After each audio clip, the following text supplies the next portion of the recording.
Bachelorette Rachel Lindsay and Bryan Abasolo announced the end of their marriage in early January of this year. The couple had been married 4 years. They met and fell in love during her season of the show and got engaged at the final rose ceremony. They got married 2 years later in 2019 and now sadly announced their marriage is over. As they are going through the divorce, Rachel appeared on a podcast recently where she revealed she and Bryan had a prenup in place just in case things went south. What did she have to say about it all? Keep reading to find out more. Rachel Lindsay talks prenup. Former Bachelorette Rachel Lindsay and Bryan Abasolo are going through a divorce after 4 years of marriage.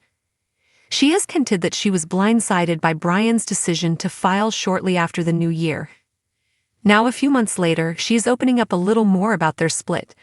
She recently appeared on the Hidden Gems with Natasha Parker podcast where she talked about her marriage ending and whether or not she and Bryan had a prenup.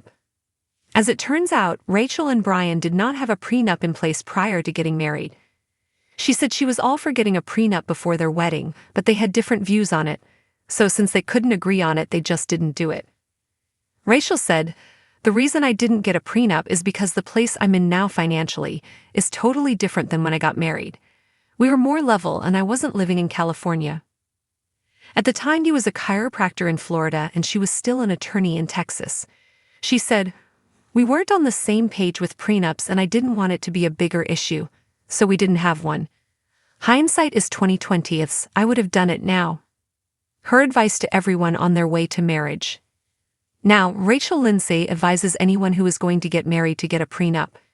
She notes that it does not mean one thinks a divorce is imminent. It is simply a way to protect one's assets in case the unexpected happens. She said, "Everybody should have a prenup. I could have never predicted that in 2024 that I would be getting a divorce. You just never know what life is gonna throw at you or what's going to happen." Even though her marriage ended in divorce, she's still looking at it all as a positive experience. She fell in love as the Bachelorette, and although it didn't work out, it was still a success for some time. What do you think about Rachel and Bryan not having a prenup? Do you think prenups are a good idea?